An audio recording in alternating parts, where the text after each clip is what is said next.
Welcome to Life, the Battlefield, the podcast where voices are not just heard, they are truly known. Today, I have privilege to welcome into the studio Jake Doxy. And what I admire most about Jake is his resilience. When life tested him, he refused to fall into addictions. When struggles came, he stood firm. When doubt crept in, he answered with determination. He is consistent, not just in his goals, not just in his dreams, but in the way he shows up every day, delivering his own podcast, inspiring others, and proving that loyalty to your vision can move mountains. Jake's story is more than survival. It's about living with integrity, chasing dreams without compromise, and reminding us all that resilience is a choice. This is Life, the Battlefield. And today, you are about to meet a man who embodies that truth. Let's go dive in.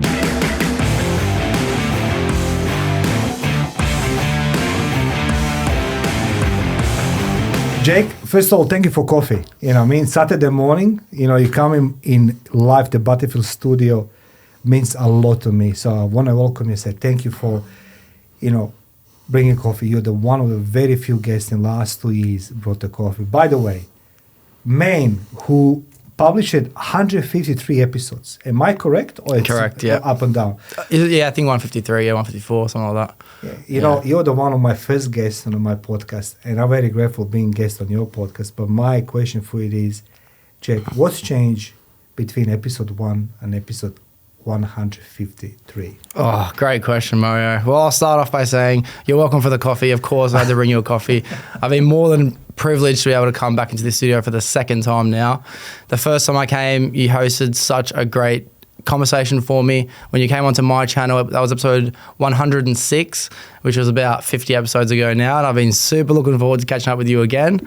So I really appreciate it, Mario. And what has changed to episode 1 and 154 is everything. Everything's changed. That's 3 years, realistically, Just since, to be honest, this week has been a massive week. I'm moving, I'm setting up a new location. The Doxy studio is closing down and I'm setting it up somewhere new.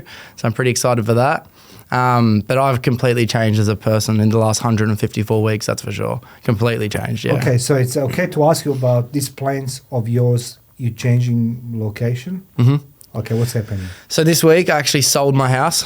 It was my first home that I ever bought, and I've actually sold the first home I've ever bought now as well. Okay. So it's been a pretty exciting journey. Can't say the property ownership road's an easy road to be on. But having the studio set up in my house has always been convenient, amazing. It's been right there. I can go from waking up back to editing, back to sleep again. It's been perfect. Yeah. So I'm going to do the same thing. The new place that I set up is where I'm going to live as well. I'm going to have a studio built where I live again. And I won't be living out here in the Western Sydney anymore. I'm going to try and go a bit more centre towards Homebush, Rhodes, Wentworth Point, somewhere around there. So I've got to rebuild the studio again. And I'm really looking forward to it, actually. Yeah. You know that when we speak about this resilience, that is resilience. You're moving from west, you're gonna leave me now because I go this. But the thing is, clearly you make a decision to change your life. For those who don't know, like on my very first podcast with you, when we conversed about who is Jake Doxy, there was a significant events in your life which turn you from being, somebody just average Joe who spends money chasing girls, maybe alcohol, these things.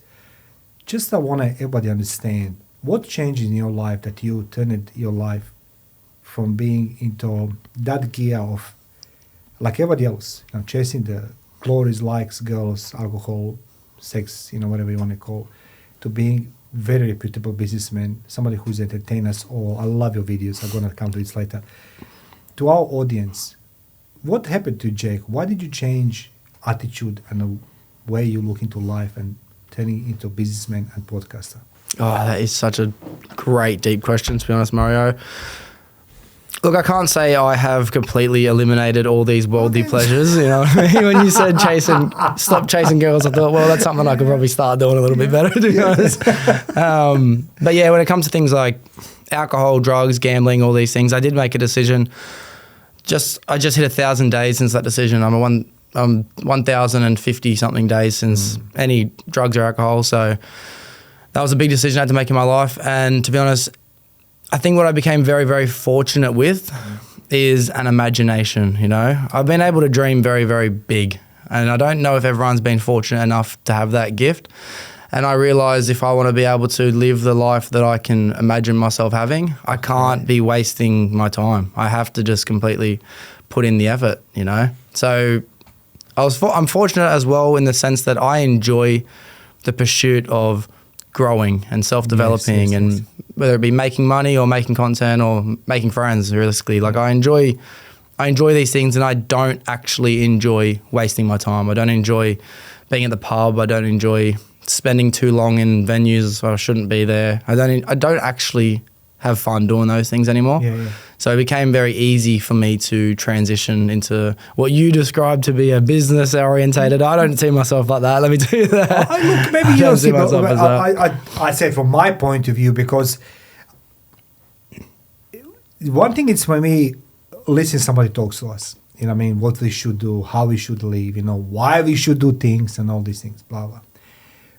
But I learned one thing in the military, that you need to lead by example. There's a good book called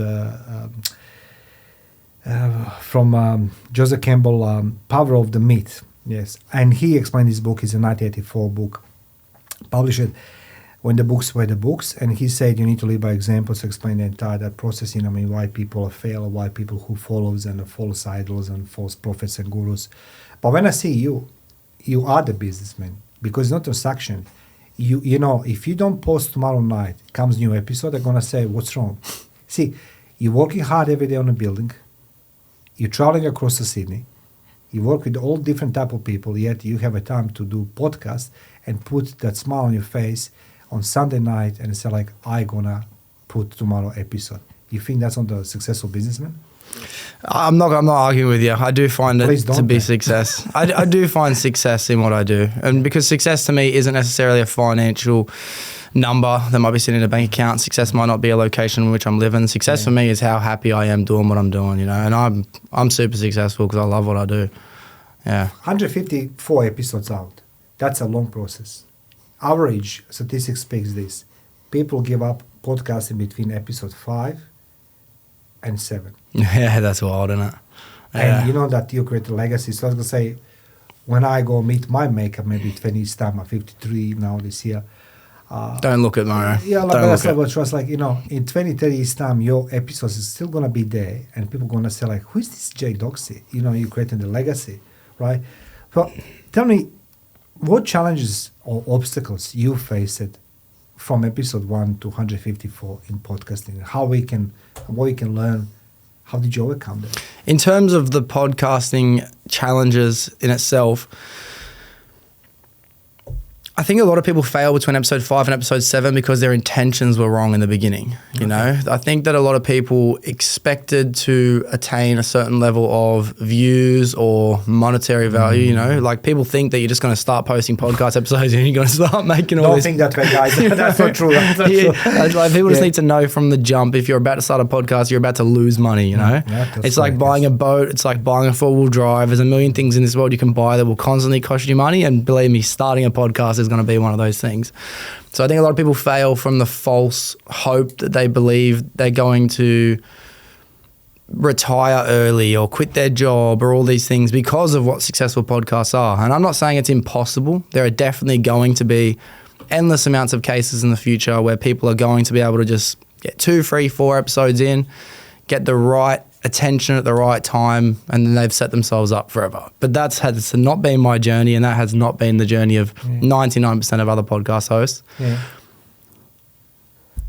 unless you genuinely enjoy the pursuit of growing connections with people, having the conversation and making friends, I don't think podcasting is for everyone. If you just want a podcast because you think it would be cool, you think you'd be able to, you know, travel around and this and that, and life's going to be easy, it's not. You know, it takes time, it takes effort, it takes work. And the reward that I personally get from doing it is growing connections. Like, this is the second time I've been able to jump on your podcast. You're going to jump on mine for a second time. We've catched up for coffee. We've sat down. These are the things that I enjoy about podcasting. I don't care about the how many people watch it. I care about what I gained from doing it, you know? And that's a very similar thing when it comes to the legacy that will be left behind as well.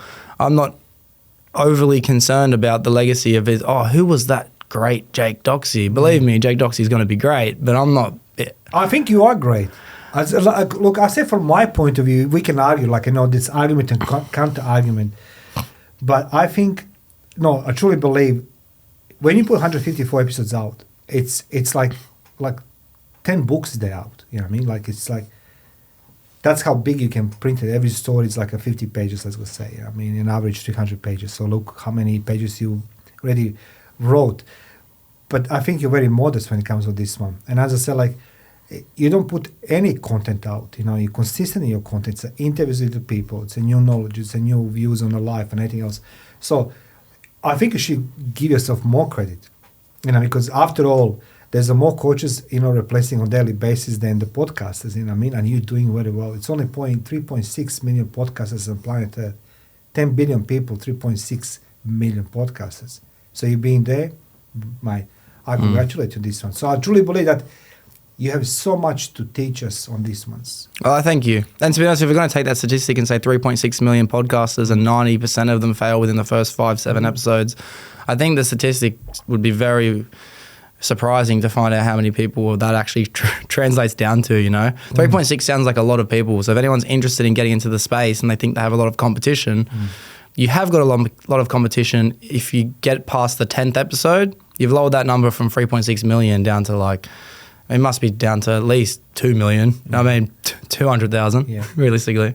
Look, it's, when I do statistics, you know, and when I'm looking how this podcasting works, you know what I mean, I see your podcast, I see your Instagram. Guys, I'm going to put in comment section below. We're going to have all socials on Jake Doxy.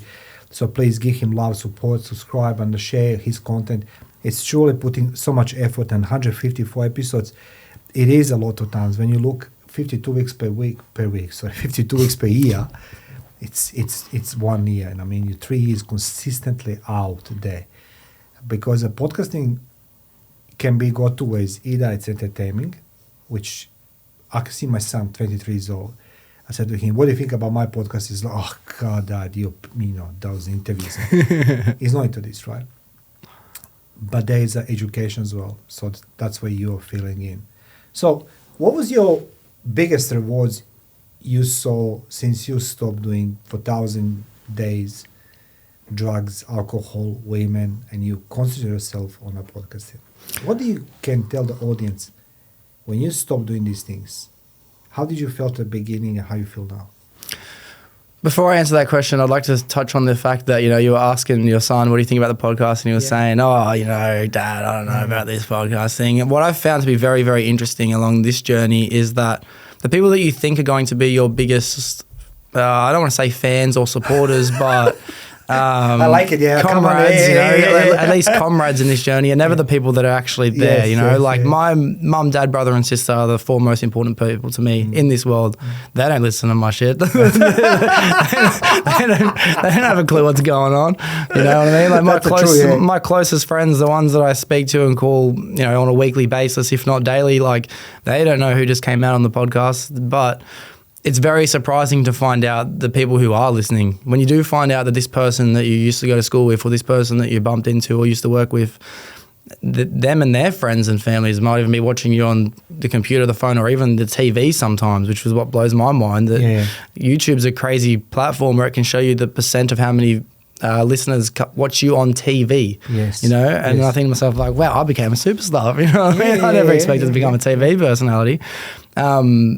And they're never the people you expect. And I think that a piece of advice I'd like to throw out there as well for anyone who is looking to get into the space is don't hold the relationships that you have with the people you already have in your life to whether or not they are watching and listening your podcast. Like it doesn't matter when it comes to supporting your local business. It doesn't matter when it comes to even engaging in online content. Yeah. Just because some people aren't there to comment and like and show support and send messages and congratulate doesn't mean that they're not in your life for a perfect reason outside of that, you know? Yeah. Because my mum and dad don't listen. You know what I'm saying? Yeah, you're right, because that is something, you know, I didn't dare to touch this, you know. Every time when I've seen my son, you know, I said to him, what do you think about my episode? He says to me, what episode? Yeah. Oh, you just forget, you know what I mean? But Yeah. he helps me set up the home studio on the Sundays. We try to do something for myself.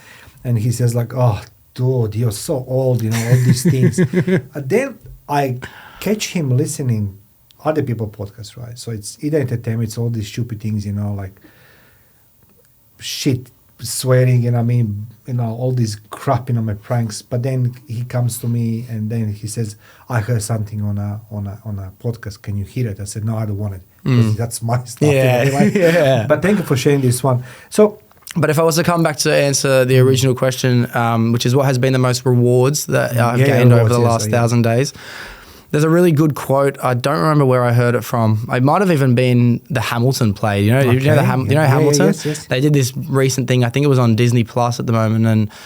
And to be honest, I actually love that kind of stuff. Any musicals, any plays, Really? performances, I swear I'll binge them all. I did you change love this? that. Did you start loving this now when you start doing podcasting? Nah, I was watching High School Musical when I was 5 years old. Like I just, it's entertaining for me. Okay. But this Hamilton performance that they put on, I think there was a quote from that said, "If you eliminate your troubles, you'll double your opportunities," or something like that. And I wrote it down in my phone, and that has been the biggest evidence to me since making a decision to cut out drugs and alcohol from my life. Like I would never have been able to attain any of the things I have been able to attain. Even when it comes to being able to sell the home like I have this week, I would never have been able to buy it in the first place if I was still going down that road, because I was realistically in a very terrible habit of self-destruction, of week in, week out, paycheck to paycheck, of not just missing out on opportunities, but also embarrassing myself, you know, upsetting people, hurting the people around me. And what I have gained is everything that I have now. You know, and there's this very, very good quote in recovery for people who are in the NA program or going down that road. And it's that recovery has to come first. Anything that you put above that, you lose. So if you go ahead and put your job before your recovery and you're not focusing on, you know, the art and the practice of staying sober and clear-minded, if you put your job before that, you'll end up losing your job. If you put your friends before that, you'll lose your friends. If you put your family, you'll lose your family. The real art of someone who is unfortunately, or fortunately, however you want to look at it, the type of person who is an addict, whether you get addicted to food or drugs or alcohol or gambling or women or binging anything, if you put that above, if you don't put abstinence above everything else, you'll lose all of that. So I only have everything I have in my life today because I'm practicing the art of sobriety. Again, I come to the point where I'm going to say this loud and clear. Not many men can impress me with their presence. Like, to be honest with you, because I saw many things during my career in the war and the military and when I was a spy and all these things. But when you can demonstrate that impossible can be possible, like in your case, you go from darkness to the good things, to light, I will call it this way, right? And I'm seeing on your podcasting, you're always smiling and you never fail to show up. Even I saw lately you've been sick and all these things, you're apologizing. I said to myself, this man is born to lead people, because that's what the leadership it is about. You showing by your example, you lead by your example. And you're not just a role model, you're a real model. And I'm hoping that most seriously, like, it's not a joke. You have your demons, you know why you're doing this. You know where have you been, and now you're saying, if I will continue with that path, I will be done. You know what I mean? I can't compare nothing with this. You know what I mean? I had my demons and I done many things in my life. but I'm still fighting. I mean, because it's temptation is stronger than anything else. Smoking, for example, it's 3 years this year. Congratulations, bro. Yeah, but you think I don't want to smoke? You Yeah. know, like it's a coffee, like Yeah, of course. It's an art. It's a practice. It's something that you have to participate in the journey of, you know. Remaining absent from something isn't as easy as not doing it, you know what I mean? It's not the How did you fought? Like, so as I say, every person watching that, doesn't matter, male or female, you know what I mean, doesn't matter what age they are, group they belong, race, whatever, religion. Jake, I want to guide us what people will experience when they decide to change themselves. And what did you go through? Like, because it's not just like wake up in the morning, hey, my name is Jake, sorry, and everything is honker-dory. It doesn't work that way, right?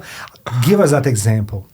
Everybody who's listening right now. Well, I think the important thing to realize is if you want to try and change yourself for the better in any way, is that as soon as you make that decision and you start to take at least your first few steps forward, the universe is going to challenge you. I personally believe in God. I thank God every day and every night for the blessings and the opportunities I have. You know, I just did it before I walked into this studio today. So if you want to take my approach to it, you can say God's going to challenge you in order for you to be able to get stronger.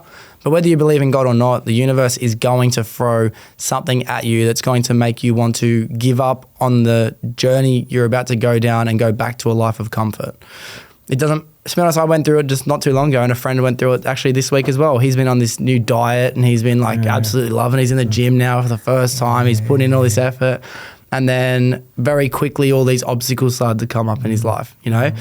He didn't have the availability to get healthy food, or he didn't have the option to train at the same time he would usually train at. And I said, bro, this is that challenge that life's throwing at you. Are you going to push that little bit harder, or are you going to go back to an old habit, an old way? So to make that choice is not going to be easy, I'll say that, but it will be the most beneficial choice you can possibly make. Because I tell myself this, and I think I heard this from Mr. Beast, if it was easy, everyone would do it. And if everyone would do it, then I don't really want to do it, you know? If something's hard, I think to myself, good, it's hard, you know? No one else is going to be doing this. The harder it is, the better it is for me, you know, because I'm willing to make this effort. And I think if people can just accept that, it's going to be hard, it's not going to be easy, and understand that thousands and thousands and thousands of people have come before them and they've written down their journeys and how they did it, you know. There's programs like Narcotics Anonymous for people who want to get off drugs and alcohol. There's Gambling Anonymous for people who want to get off gambling. So they believe that people actually choose, I'll do it, but they felt straight away because there's some temptation there. There's always going to be a temptation. Can I say like that way? So yeah. like, let's say I decide to stop smoking. Yeah. I use myself. It's an everyday temptation. Even 3 years after, I'm still like, I want a day, but I need to make myself. But Jake, it's all about you today. How to deal with temptations, negative temptations, if we decide to change course of our life? How to deal? I'd say the overall answer to the question, which I do think about all the time, is you have to have a strong enough reason as to why you did it in the first place, you know? What I want now, is that going to jeopardize what I want later? You know, and I try my best. I'm not perfect. I do slip up all the time. I fall victim to temptation when it comes to my diet or my training or anything like this. Even when it comes to spending money, like trust me, I blow a lot of money on shit I do not need, you know, realistically. I love your honesty. That's what it's missing. Like, usually when I have a guest in my studio, I want to make it sort of like questions, relatable and, but with you, I said to myself, I know this man, but I want to know how he stayed, loyal to his cause. Does it make sense? Yeah. Because that's what you did, like literally 154 episodes, you stay loyal to your cause, So like, it's not just coincidence. And if I can ask somebody, how did you did it, it's you. There's no, fluffy things there. Like, I wake up in the morning and, it's everything good. It's going to be good. Yesterday I was approached by one big coach. And he says to me, I saw you left a comment under my post. I say, yes, I did, sir. he says to me, what do you want to know? I said, like, but you say you can make me rich without investing money in a business I can buy without money. Yeah, but you need to invest with me $5,000. I'll tell you how. I said to him, you see, it's a lie. But this is the truth. This is the suffering, you know what I mean? Suffering equals discipline. That's what we learn in military. And you suffer every day to become better.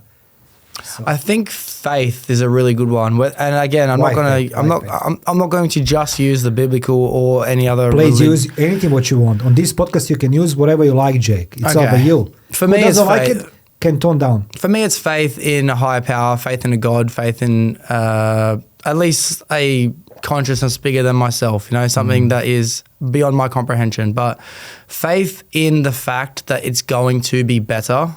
If you can have that, that's all you need. If you are tempted with going out and being a part of the same weekend routine over and over again, let's just say for this example, because it's the journey I went down, giving up drugs and alcohol. Yeah.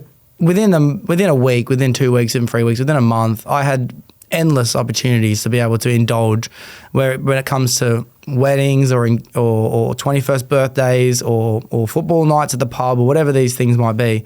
These temptations are going to be there, but I actually had faith that I was going to be able to do it. You know, I had faith that I was going to be able to achieve the physique I wanted to achieve when it came to the gym. I had faith that I was going to be able to get to 154 episodes of the podcast no matter how hard it got. I had this bright star that I could look at for hope and optimism whenever things got rough. Like the idea of quitting podcasting after 154 weeks, trust me, has been there a lot. You know, absolutely. It's been there a lot, but I've still got my shining star that I can see where I have optimism. I have faith. People can say I'm delusional even. I'm okay with that word, but I just genuinely believe I'm going to get whatever I want. You know, so I'm willing to do whatever it takes to get there. You know, it doesn't matter how hard it is. Like I believe it's gonna work out. Did you ever have for the book Power of Now? I might have that book. So I just Google, try to find out how many copies he actually he sold. The Power of Now, it's a guide to spiritual enlightenment, and I listened to his presentation. It's unbelievable how many similarities what you said. He said, that old man. And I was like flabbergasted right now because you were saying things. I said like, I read it about these things, and he mentioned this what you said, you know, I mean, about faith in the book Power of Now. So if you have a hands-on, I'll have a look and see if I have it at home. Yeah, I don't think I read it definitely, but I might have it. Because you know, I believe that you maybe have the role, you know, in this world. You know, everybody tries to lead, everybody tries to share how successful it is, but you don't flash him with the money. Nah. Why is that? Why didn't you come in the studio and say like, oh, Mario, you know, I bought a home from $5 million, just a figure, right? Whatever, you know what I mean? Why don't you do this? Look at my car, look at this, look at that. Why don't? Well, we've all, at least hopefully today, become aware of people selling the dream. You know, people want to sell the idea of the fact that they have the secrets. Everyone's trying to tell you they have the secrets. The 10-week program that they can give you to make you lose all this weight that no one else can, or the $5,000 investment like that coach has asked for to help you set yourself up financially. There is no such thing as a secret, you know what I mean? I'm not going to try and tell everyone that I know what I'm talking about because I don't think out of 8 billion people, anyone does, you know? So when people do lead by trying to show off that they have it all figured out or they are in that financial position that other people want to be in, to me, it just reeks of lies. It just reeks. And my goal is I want to be honest. That's all I'm trying to be. It's all I prayed for before I came in here today. I said, God, just give me the power and the strength to be as honest as possible. As long as I can do that, then I'm happy. And if I was going, hey, this is what I got, this is what I got, even if I do or don't have it, that doesn't feel very honest at all. You left me speechless. No, honestly, as I said, it's very difficult to anybody leave me speechless because I embarked last 6 weeks on a quest, right? And to discover what is the story about these coaches, right? You know what I mean? And every time when I challenge some of them and ask, how do you know they have no life example? They're digging into this, like my mom didn't love me, you know, my dad was alcoholic and this and that. But truly believe, guys, I want you to tune into Jake Doxy podcast, not because I'm promoting his podcast. It is about him as a human. you can learn so much from his example because he faced his own challenges in life. You know what I mean? I have a guest recently, so I want to introduce to him Alfie Maffey, great guy, and he says, Mario, come from Tonga, first time I see the McDonald's, you know what I mean, and he became the footy player, blah, blah, blah. He said, then I met Holy Trinity, alcohol, drugs, and women, right? And he said, my career was just like, going away. But he recognized this. You see, when I face my problems, I blame everybody. I don't hear this from you. For that, I congratulate you. Well, thank you, Mario. And I think that's a very normal thing to do. You know, I definitely tend to blame the world for a lot of the things that are happening in my life, whether it be in the present or in the past. However, without taking any accountability for that, I'm in my situation because of me. The idea of self-made, you know, this is what I was thinking about this morning actually on the way here. Tell me, I'm very curious. Okay, give me your. Okay, I didn't think you're gonna go that part. I'm glad. Please, sorry, interrupt you. The idea of being self-made only happens to be something that the successful people claim. You know, only the people who are successful entrepreneurs say I'm self-made, but every single person is self-made. The same person who's sitting in the gutter right now, unfortunately overdosing on heroin, just like the same person who is currently fighting for their life because of the unfortunate eating habits that they have given themselves over the last 20, 30 years. Or everyday people like myself and everyone else like me who just show up to go to work every day, come home and then complain about the fact that they have to go to work. We are all self-made. Every single person has made themselves into the person they are today. And we can look back and we can say, because of this thing that happened to me when I was a child, or because of this person who left my life, or because of this circumstance that I went through, that's why I am here. However, it's also why you're still here because you haven't gotten yourself out of it yet, you know? Only the successful people claim to be self-made, which is surprising because I have all of my problems today because I haven't changed them yet, you know? I'm self-made. You know, like, I agree with everything what you say, but I never heard somebody have this recognition of their own wrongdoings to say, like, it's me who is make me successful or me who makes me in opposite direction very unsuccessful. I truly believe that we are self-made. I know in my case, I can't say that I'm everything would achieve in my life because it's just me. I need to say firstly, which is very hard to say this, thank you to people who told me I can't do it because, you know, I always want to destroy them with something to do something to them. Like I hate them. It's a good drive, that one. Yeah, it is. Yeah. So first I would say like thank you to those ones. So like this is the first instance I can say I'm not self-made because if it's not those people who told me no, I'll not be here today with you. But secondly, I know that people around me, including my son, they sacrifice quite a lot for me to chase my dreams and everything else. So, Jake, do you understand? Maybe you don't hear yourself. So everybody who's listening to this podcast right now and watching you, they're going to say, who is this man? They're going to find themselves in these words. Because most of us, including me for many years, I denied that is my fault. It's even your fault. I didn't even know it's your fault. But when you do that self-awareness, when you become aware of environment you are and you say like, I brought myself here. And today, it's example. You come on Saturday, on your day off, in studio. It speaks the volume itself. I want to now go into something more different, dating, okay? So I want to talk about dating because, you know, you're a younger man, you know, you experience all these things in your life. So let's go touch everybody. What do you think about dating scene today? What did you saw in your 1,000 days of celibacy? Yeah. Okay. Okay. What was that? Need a glass of water? No, I'm good, Mario. Share with us, Jake. What do you see, or what did you notice in your 1,000 days and 1,050 days of celibacy? I think one thing that has become super clear is if anyone is on dating apps, like I've been on dating apps on and off over the past 10 years, many times. When you're surrounded in that world, you don't have much faith in relationships because And I know this might sound like an insensitive thing to say. This is a discussion I was having with someone earlier this week, and we're trying to get to the bottom of it. But it's almost as if you put yourself online now to become a part of the online world, you are now, or it's almost like subconsciously you've started to lower your standards a little bit. And I don't really know the right way to articulate this without coming across as a bit of a dick, but you miss out on a lot of the greatness that can come from meeting someone in person, you know? There's a lot of weirdos online, believe me. There are so many girls and guys, I'm assuming as well.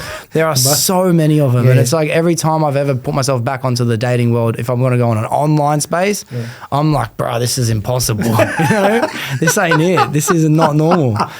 However, I love your honesty. Like, seriously, guys, you go on online dating, this is what you're going to expect there. Weirdos. Of course, I do know many successful relationship stories of people who have fallen in love by meeting each other online. I do know those cases do exist. However, me personally, I much prefer the authentic route of in-person meeting, mutual friends and all that kind of stuff as well. And I don't necessarily think dating is too hard in today's society. I don't think it's harder than it ever has been in the past. I think we are in the most fortunate time in human history by far. You know, we were never going to have a time like today in the future, and we definitely have not had a time like this in the past. We have the opportunity, especially being in Australia like we are in the land of whatever we want to be or become. You know, we have access to anything and everything. And I'm super grateful to be born in the time that we are born and living in when I'm living. And I think that in the past, it must have been way harder to date. You know what I mean? When you only have 20, 30, 40 people in your local surrounding community, and then it's almost like fight for the fittest at that point, you know? And then fast forward only a few hundred years from then, you might have 1,000 people in your local community. We have 8 billion people in our disposable, you know what I mean? Look, the world becomes the global village, you know what I mean?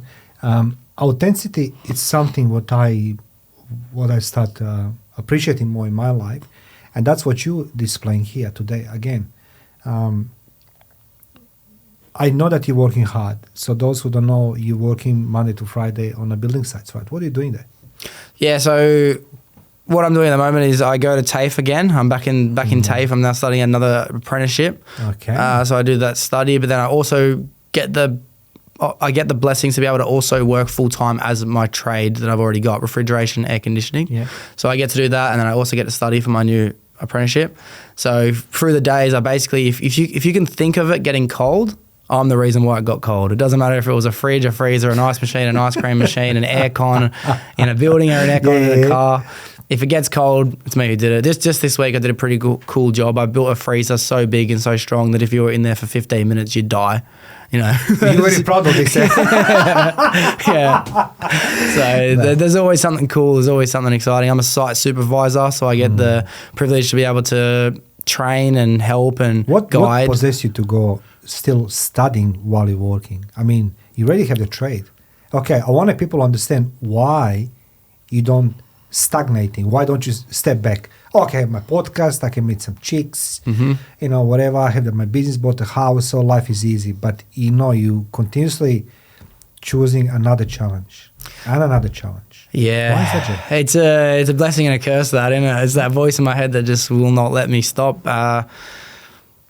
Why I did it, because it just happened to be the next step. I could just see a clear path that, this is this is going to help me in the trade I've already got.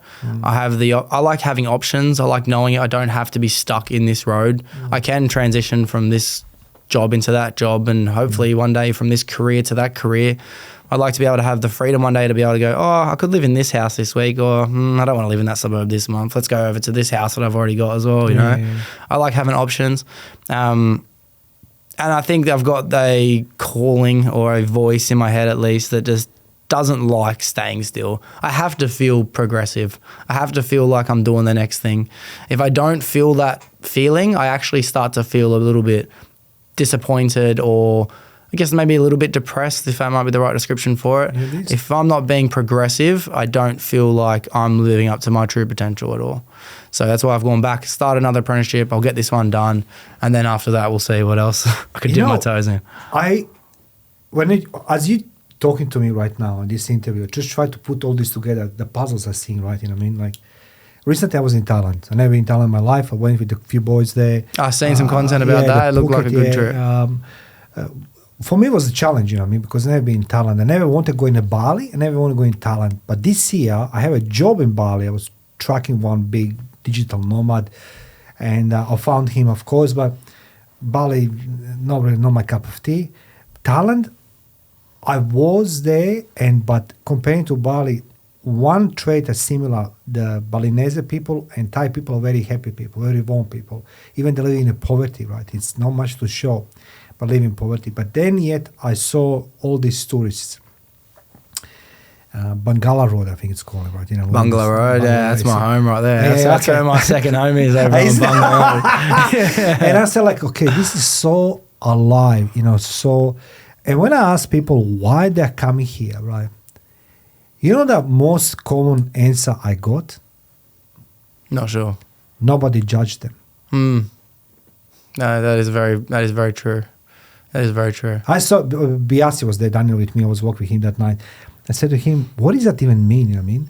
He said, people coming here because not judged. So I've been sent by my coach, boxing, thank you, Rodney. He says to me, go there in the fittest street. I said, what is the fittest street? He said, just go there, that gym, you know, it waits for you. I said, whatever, bro. I mean, I went there and I trained boxing for 3 days in the morning.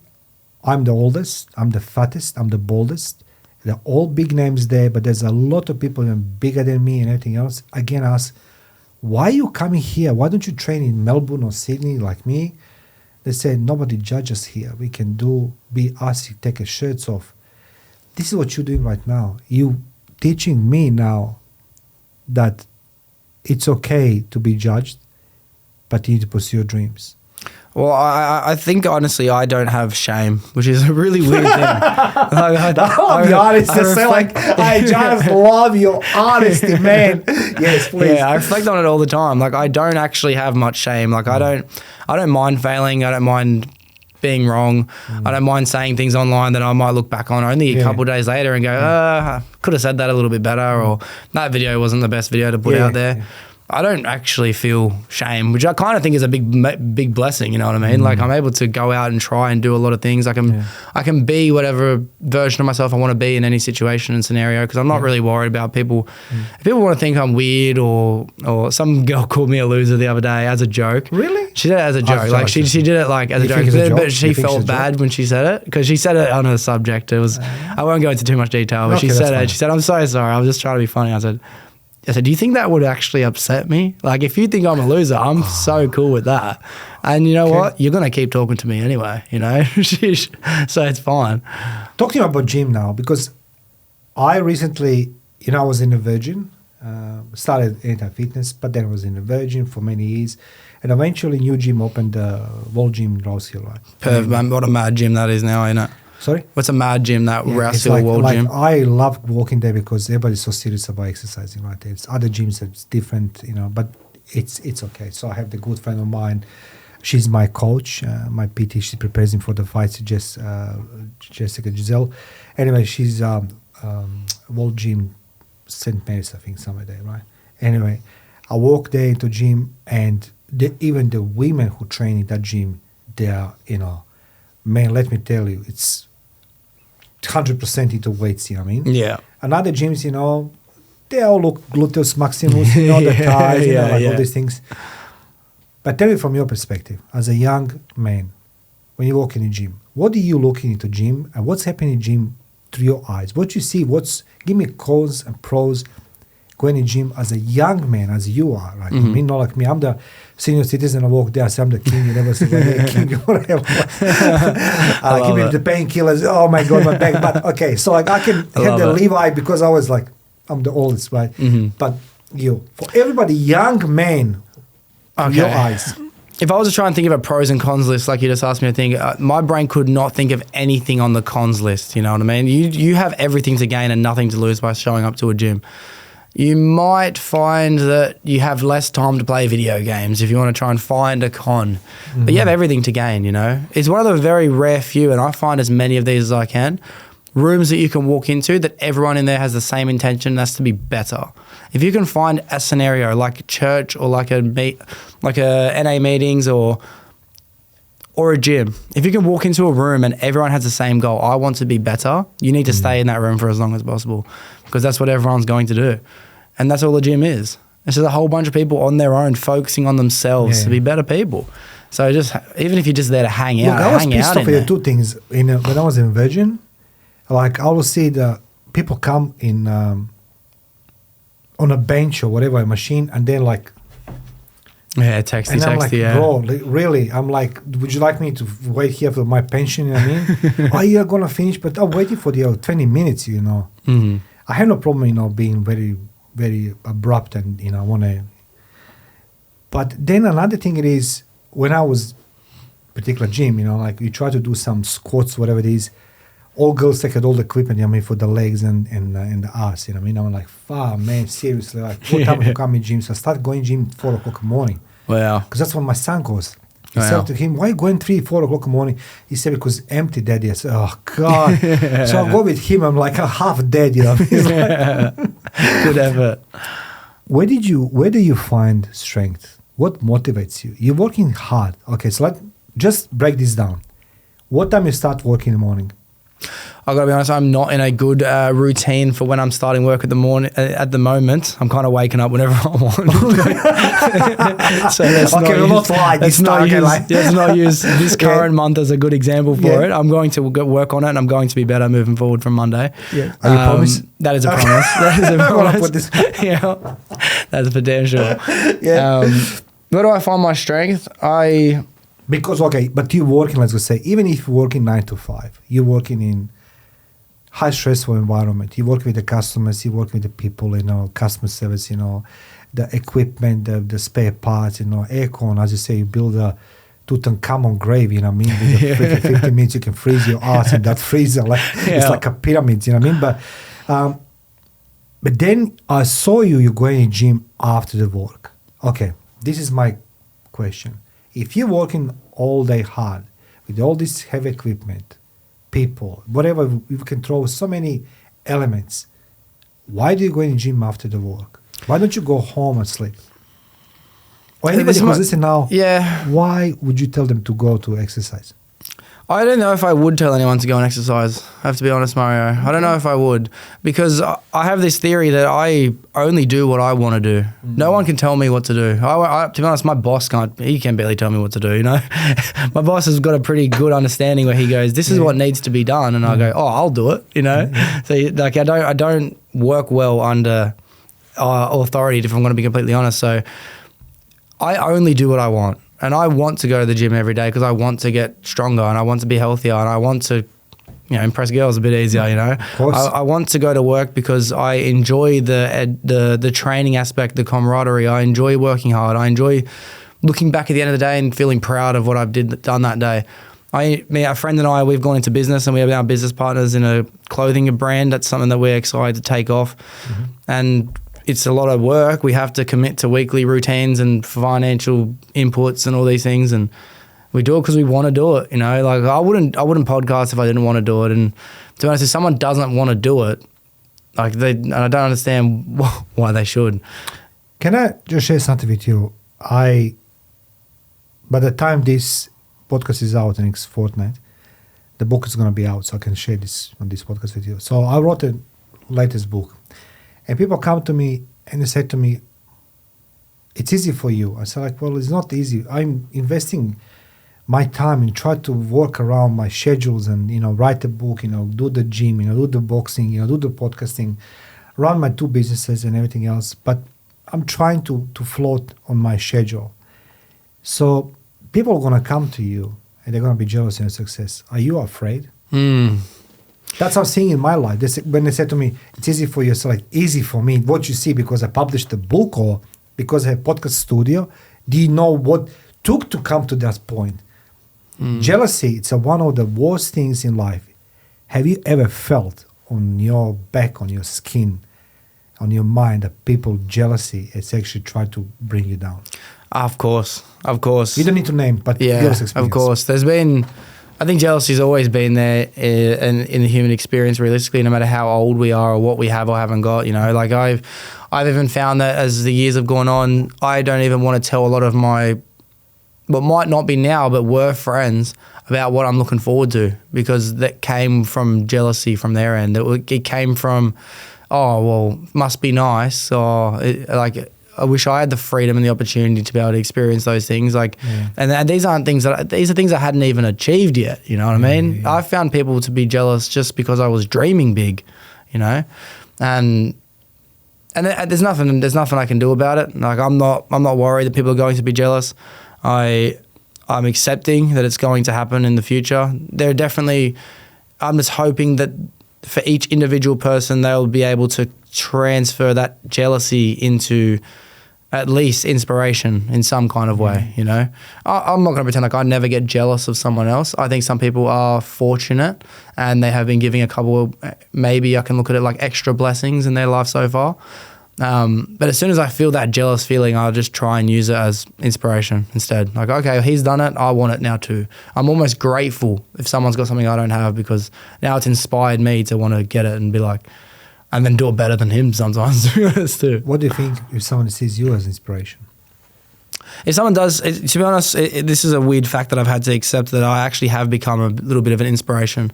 Good. Like that's not something, it even sounds out loud, hearing it from my own voice, it sounds very cocky, or it sounds very gloaty. However, it's just been proven, like to me, where I've gone down my journey of sobriety and other people have followed in my footsteps because of the fact that I did it. And to be honest, I didn't know anyone else doing it for a very long time, and now pretty much everyone that I hang out with does too. And I'm not saying every single one of those people did it because I did it, but I've at least had an impact on it, you know. And then to be honest, that's cool. It's a nice feeling knowing I'm inspiring. I'm not going to use it in any way to help identify myself. I'm not going to look at myself like I'm inspiring, but I can't argue with the fact that I have inspired people, you know. You inspired me. I said from the onset of this podcast, I say 153, but you correct 154. So please forgive me for that episode. I wasn't sure. So you probably wrote it down yesterday. No, it was yesterday. I was looking at last night. I was watching your Instagram. Right? So like, okay, so this is 153. So like, I know every time you said episode, but you forget, number. Yeah, of course. But you are inspiration. Consistency. It is something. It's a trait of successful people. You see, I done the recently episode because I was working on a kidnapping case in real life, and I tried to understand what's happened to this lady, and she was posting online many things, right? So I said to myself, let me Google now, ask the holy grail of the knowledge, Dr. Google, how many influencers has been kidnapped? Well, enough number of people being hurt the last 12 months, executed, everything else. But there's a more even fake influencers who fake their kidnapping and everything else, and they've been discovered. And I said to myself, I'm going to interview Jake in a couple days' time. This guy has a consistency, yet he displaying always being humble. Everywhere your guest, it's very happy with you. What guest would you take it out most influential for you on your podcast, if you can? Wow. Apart of me, of course. Yeah, to be honest, episode 168. In all honesty, in all truth, Mario, I do find you to be very, very inspiring. I have referenced and talked about you on the Doxcast at least dozens of times. Thank you, my friend. And to be honest, we only sat down in episode 106, so it was less than 50 episodes ago. It was a year ago, yeah. Yeah, it was almost. To be honest, almost this week to the day we sat down and filmed it in my studio. God, man. which is pretty cool. We're gonna bring a glass of water. Wasn't that blonde lady was one of your most influential podcast ladies? She was something, I think, was related to the fitness, body weight loss. Recently, that would have been in the last month and a bit. Yeah, Her name was Michaela. Impact. Michaela, what's happened? Why Michaela? Michaela was very inspiring. She lost over 65 kilos. I'm pretty sure it might have been. Correct me if I'm wrong. If anyone already knows. And I watched her entire journey from when she was overweight, to what she is now, which is stage performance ready for bodybuilding competitions. Man. Like I followed her, I just had this inclination when I followed her in the beginning, and to watch what she'd done in the last 18 months was absolutely incredible. However, the reason why I've referenced you so many times in the podcast, Mario, is because of was because of the generosity that you have, the kindness, the offerings, the compliments. Like that is inspiring to me. Like that is you are someone that I aspire to be like. I want to see you as like, I tell you, the world needs to hear more of you. Do you understand? Like, we can talk about generational gap, you and I, difference in age and anything else. But as I say, again, come back to this talent. I was sitting there on a beach, and I was observing people. Everybody comes there for different reasons, right? But one thing, everybody was looking for that moment of being happy. And that's what your podcast brings. So like, if I can say one podcast, consistency is Doxy, 154 episodes. It's somebody I will go into trenches, and that's what that makes me happy. If someone says to me, who are you going to choose to go in the trenches and fight a war shoulder to shoulder, you will be that one. I met a lot of people, I interview a lot of people, but I say like, it's very rare to somebody stay true to itself as you did. Now, before we wind up all of these things, any new plans for your podcasting? Anything when you build a new studio? Oh, it's a deep breath. Okay, tell me. Yeah, there are plenty of things about to come forward in the future, Mario. Yeah. Plenty of things. And to just quickly touch on before we go past the subject of inspiration, I think certainly every single person that has come onto the podcast so far has inspired me in some way or another. It's very hard to pick one or two people out of the list. The most recent people, like the weight loss journey of Michaela, or this guy Blake that I sat down with who lost a leg in a motorbike accident and still shows up to the gym every single day. There's people like this that are more recent in my mind that I can use an example. However, the reason why the happiness is so prominently there for every single episode is because it's about me and the guests that I'm sitting with. It's not about whoever's listening. It's not about the audience that I've gained through doing it, or the audience that they're going to bring in because they already know the people and their friends and family want to see them on a channel. Yeah. It's genuinely between me and my guests, and I'd say almost extensively every single person I'm in contact with today. Not everyone as common as I am with you, for example. We'll actually get a coffee, we'll actually see each other again on each other's channels, but there's always messages, there's always phone calls, there's always these, because we built a connection. And I think the happiness is there because it's authentic. It's genuinely between the two people sitting in that room. And for anyone who's ever thinking about starting a podcast in the future, like, you will gain these relationships, connections and friendships through doing this journey. You might not retire off your podcast, you might not become a millionaire, you might not be able to quit your day job, but you will make lifelong friends by sitting down and having a 2-hour conversation with someone. Like, it's evidently clear. And to be honest, moving forward in the future when it comes to the podcast, I'm actually keen to start some brand new series as well. I'm looking at starting, and I might not say the name of it and all that stuff on camera. I'll tell you off camera. However, I'm going to be doing long format YouTube interviews and sit downs with successful business owners. I'll tell you off camera about what the niche is. It's actually a very specific niche. So you need to now even more subscribe to the J podcast and do this. And it's going to be something that everyone's going to gain from. It's going to provide at least some form of entertainment that people are going to be able to experience for themselves. Which is very exciting. I'm keen to tell you about what it is actually. But the new studio is going to come with. I'd like to say a solo podcast once a week. That'd be a fun thing to do as well. I think you should. Yeah, I think I will. However, outside of podcasting now, I'm enjoying the benefits of being able to make content creation out of anything and everything I can get my hands on. So every weekend there's always a new event or show or gig or something to do and record, whether it be skits with my friends or my family, like my brother or anything like that. There's always something to record. I saw you starting those things. I think that, as I say, people want be entertained. The one side of podcasting, it is interview, but I saw some things you did it, with particularly with sneakers and all these things, and what was the other one, boxing or Thai, Muay Thai, whatever it was. And I'm like, gym, or you were vomiting or something. I said, God, he's so clever, boy. It was like, that's what it is a life about. The last thing before we wind up, any wisdom you want to share with everybody who's listening now? What Jake Doxy wisdom would be to anybody who is now listening to this podcast? Your advice, your tip, your gesture, whatever. I may as well just speak on what I've been thinking of lately. So I don't know if it can be classed as wisdom. It's definitely something I've been playing on the idea of a lot, which has been spoken about before in extents by great scholars and philosophers in the past that are going to do way better of a job than me. But it's what I've been trying to practice lately, which has been very helpful, is attaching attainment to things like it's mine. It's something that I'm really trying to let go of. You know, I think that I've been through definitely a fair few of relationships crumbling or friendships falling out, or I've even, you know, especially in my life in the past of indulging in drugs and alcohol. I lost jobs, I lost connections, I lost a lot of things. As soon as you can learn that it was never yours in the first place, so it's not yours when you lose it, everything becomes so much simpler. That person is allowed to walk out of your life because, you know, they were only there temporarily, and you don't die with these things either, you know. Everything that I have is borrowed, so why would I be upset when I give it back, you know? And then that comes to money. That comes to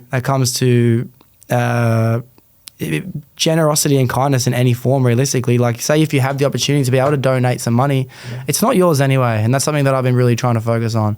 I was just temporarily holding on to it. I was going to give it to someone else eventually, so the option to be kind and give it away is something that I've been really trying to focus on. That doesn't mean that just give away everything and leave yourself homeless and have nothing. Obviously, still try and keep yourself presentable as much as possible.